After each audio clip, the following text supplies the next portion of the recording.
Beverly Hills, California, October 1961. The manicured gardens of Glenn Ford's estate exist in peaceful contrast to the fevered energy that consumes Hollywood just a few miles down the winding canyon roads.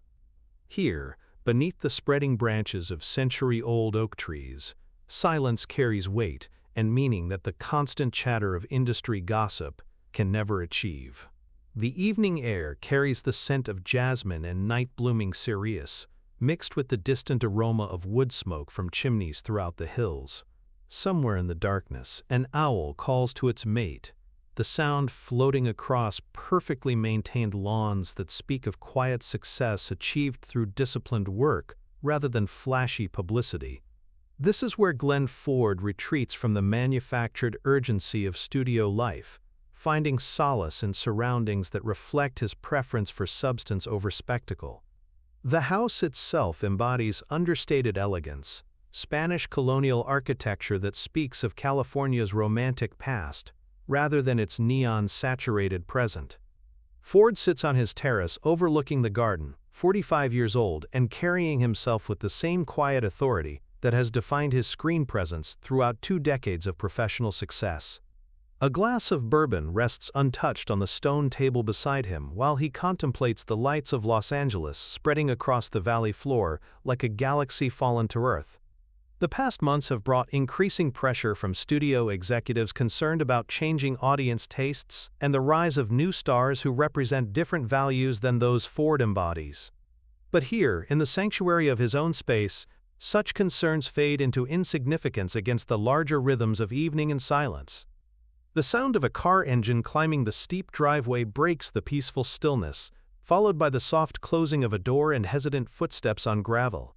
Ford recognizes the tentative quality of the approach, understanding immediately that his unexpected visitor carries more burden than mere social obligation would justify. If you want to see more stories about Hollywood legends who proved their worth through character rather than publicity, subscribe to Glenn Ford Hidden Legacy. Marilyn Monroe emerges from the shadows beyond the garden lighting, 35 years old but appearing somehow both younger and older than her chronological age suggests.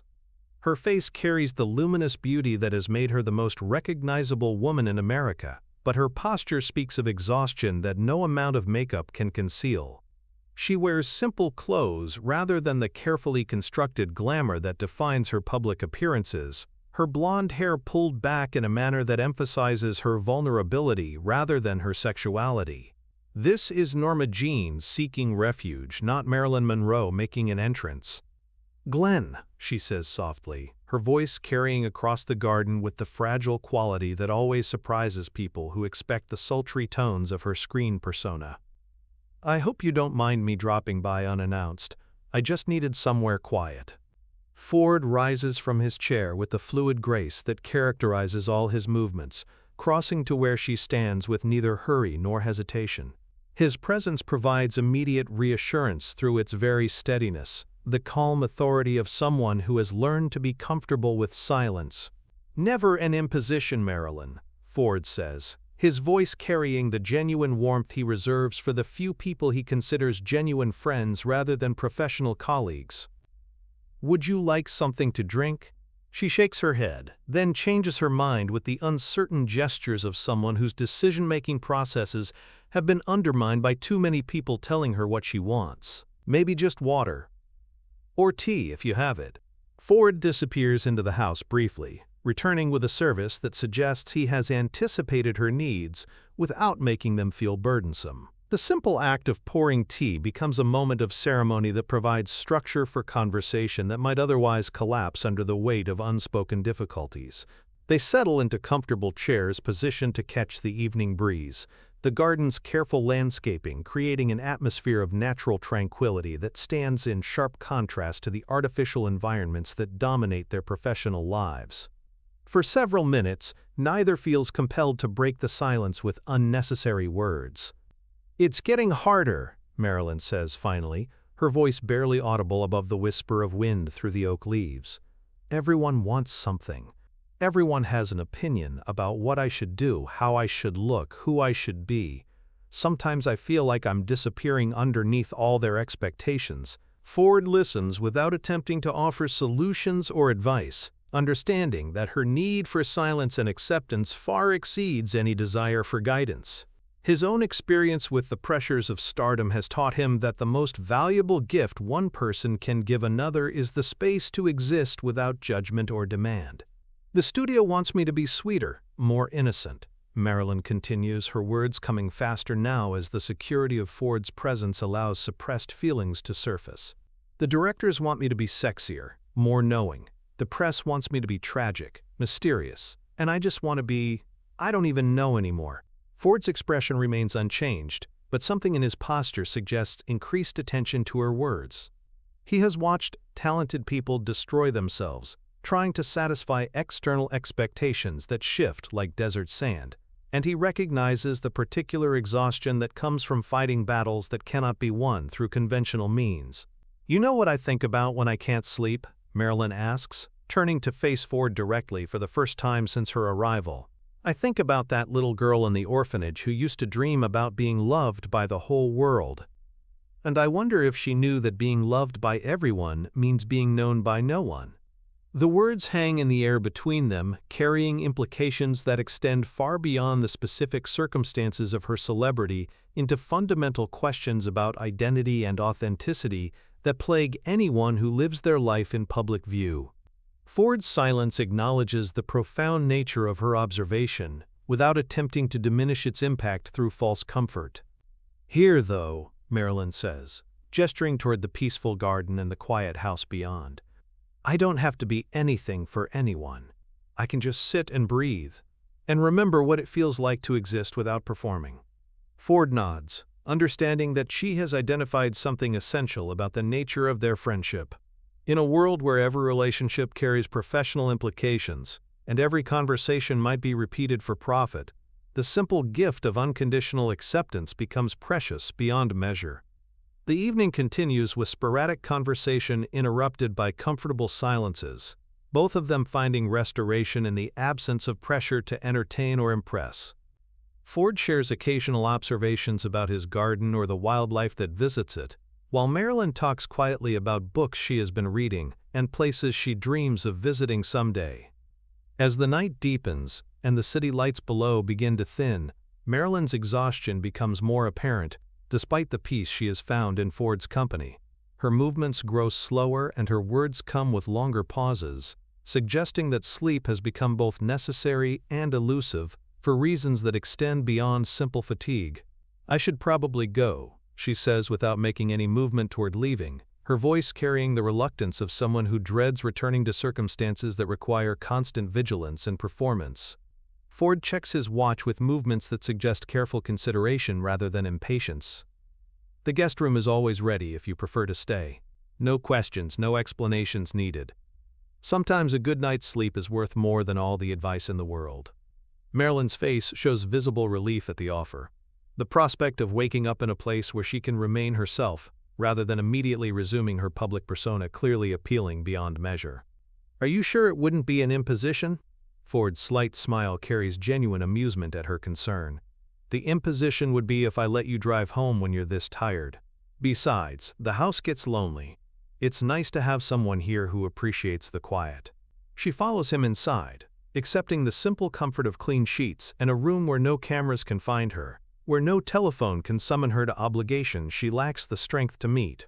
For the first time in months, sleep comes easily and lasts through the night without interruption from anxiety or professional demands. The next morning brings challenges neither of them anticipates. Ford's housekeeper mentions in passing that photographers have been spotted on the road outside the estate, their telephoto lenses aimed toward the house with the patient determination of professional hunters tracking valuable prey. Word travels fast in this town. Ford observes grimly, understanding immediately that Marilyn's car in his driveway has created exactly the kind of speculation that makes her life increasingly difficult to navigate. Marilyn's face shows the familiar tension that accompanies any reminder of her constant visibility. The knowledge that even her private moments become public property through the relentless attention of people whose livelihood depends on selling pieces of her life to strangers "They'll make up stories," she says with the weary acceptance of someone who has learned that truth provides no defense against profitable fiction. "They always do. By afternoon, we'll be secretly married, or having a torrid affair, or planning to run away together." Ford's expression hardens in a way that suggests his famous quick-draw reflexes extend beyond mere gunfighting into other areas where decisive action becomes necessary. Let them make up whatever they want, but they won't get confirmation from anyone in this house. The first confrontation comes when Ford ventures outside to collect his morning newspaper, finding two persistent reporters and a photographer positioned just beyond his property line, with the aggressive patience that characterizes their profession. Their presence transforms his peaceful morning routine into a gauntlet that must be navigated with careful attention to both legal boundaries and personal dignity. "Glenn, is it true that Marilyn Monroe spent the night at your house?" The question comes from a young man with a notebook and the kind of eager expression that suggests professional ambition unburdened by ethical consideration. Ford pauses in his walk back to the house, his pale blue eyes fixing on the reporter with the same focused intensity that has served him well in countless screen confrontations. When he speaks, his voice carries the quiet authority that makes his film characters so memorable. "I discuss my friends, characters, not their personal lives," Ford says simply. "Anything else you need to know about character you can find in my films." The response clearly frustrates the reporters, who have arrived expecting either cooperation or denial that would provide the foundation for speculative stories. Instead, they encounter something for which their experience provides no preparation: absolute refusal to engage with their premise that private behavior becomes public property through the simple act of observation. "But surely you can confirm whether she was here," the photographer insists, his camera ready to capture any expression that might be interpreted as significant. Our readers have a right to know about the personal lives of public figures. Ford's expression doesn't change, but something in his stillness suggests that the conversation has moved into territory where patience has limits. "Your readers have a right to entertainment that I help provide through my professional work. They have no right to information about my personal relationships or those of my friends." The exchange continues for several more minutes, with the reporters attempting various approaches to extract quotable material, while Ford maintains his position with the immovable certainty of bedrock. Finally, understanding that they will extract nothing useful from this particular source, the media representatives withdraw to seek more cooperative subjects. Ford returns to the house to find Marilyn watching from a window, her face showing a mixture of gratitude and amazement at witnessing someone successfully resist the pressure that has dominated her life for years. "They'll write stories anyway," she warns, her voice carrying the exhausted acceptance of someone who has learned that truth provides little protection against profitable fiction. "Let them write whatever sells papers," Ford replies with characteristic directness. "People who matter will understand the difference between gossip and character. The rest don't deserve consideration." The incident establishes a pattern that continues for months, with Ford's home becoming an occasional refuge where Marilyn can exist without the constant pressure of public scrutiny. Their friendship deepens through shared understanding of the burdens that accompany public recognition, but more importantly through Ford's unwavering commitment to treating her as a person rather than a commodity. Word of Ford's protective stance spreads through the industry with the speed of all Hollywood gossip, earning him respect from some quarters and resentment from others who profit from celebrity exploitation.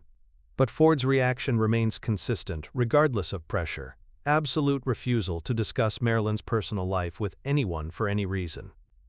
"Glenn's different," Marilyn tells a trusted friend months later.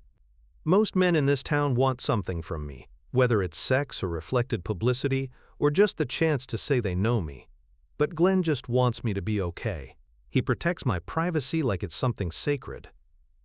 The observation proves prophetic in ways that neither of them anticipates. When tragedy strikes in August 1962 and Marilyn's life ends under circumstances that fuel speculation for decades, Ford maintains his protective silence despite intense pressure from investigators, reporters, and biographers seeking any detail that might illuminate her final months.